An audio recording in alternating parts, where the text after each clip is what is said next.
Joseph et Clarisse étaient un couple connu pour leur amour sincère et leur foi inébranlable.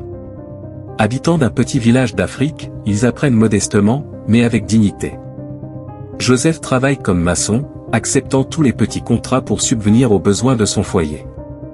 Clarisse, elle, vendait des légumes au marché. Leur rêve était simple, avoir un enfant et offrir à ce dernier une vie meilleure que celle qu'ils avaient connue. Mais après 5 ans de mariage, leur rêve d'enfant restait inatteignable, et leurs finances étaient au plus bas. Pourtant, Joseph n'abandonnait jamais ses prières. Chaque soir, il s'agenouillait, demandant à Dieu de leur accorder une bénédiction. Avant de continuer, abonne-toi et laisse un j'aime si t'aimes les histoires intéressantes et captivantes, on en raconte tous les jours. Un jour, alors que Clarisse était au marché, elle s'effondra.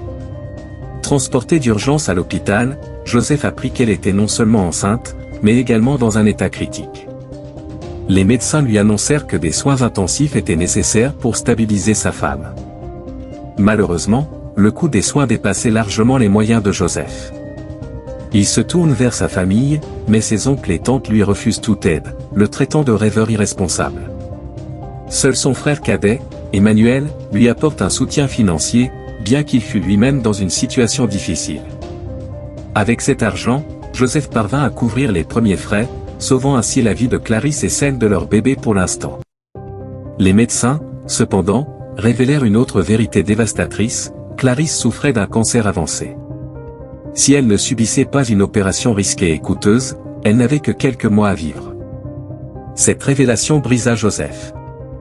Il travailla jour et nuit, prenant des emplois dangereux et sous-payés pour réunir l'argent nécessaire. Pourtant, malgré tous ses efforts, il n'arrivait pas à combler le montant demandé. Chaque soir, il pleurait en silence, priant pour un miracle. Son meilleur ami, Martin, fut témoin de son désespoir. Lors d'une conversation, Martin lui révéla un sombre secret, il appartenait à une secte qui promettait richesse et pouvoir en échange de sacrifices personnels. Martin lui dit, « Joseph, tu te bats contre des moulins à vent. Ta foi ne paiera pas ses factures.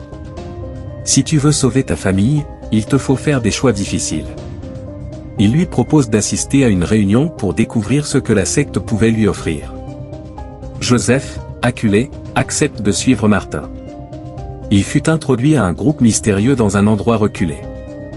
Les membres, vêtus de robes noires, lui promirent une vie de richesse et de prospérité.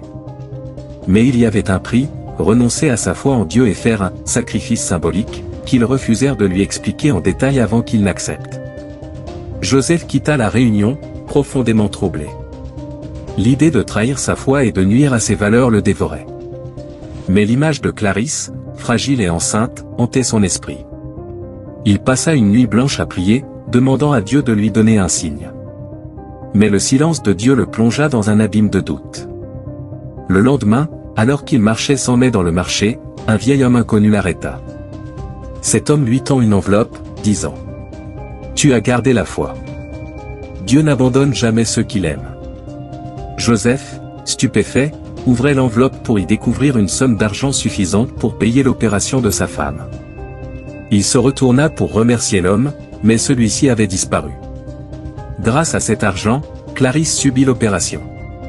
Contre toute attente, elle survécut et donna naissance à une petite fille, qu'ils nommèrent Espérance.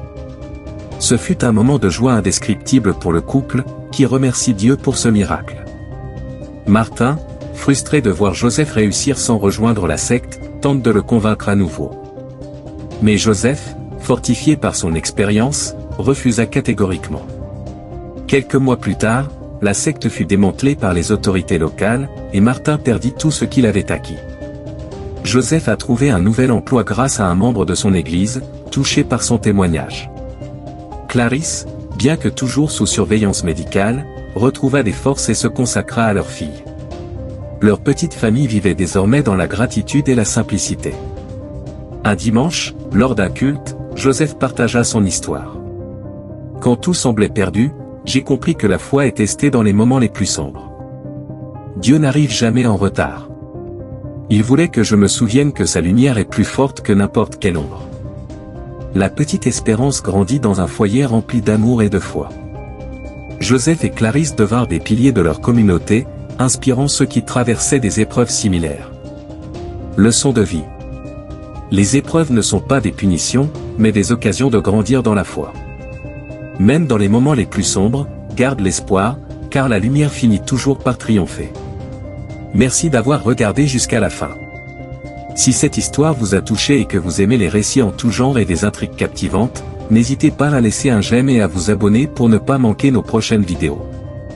Mettez en commentaire vos avis et la morale que vous voyez dans cette histoire, je suis curieux de savoir ce que vous en avez pensé, faites en profiter à vos amis en la partageant. Et enfin dites-nous d'où vous regardez. Je vous dis à bientôt pour une prochaine histoire.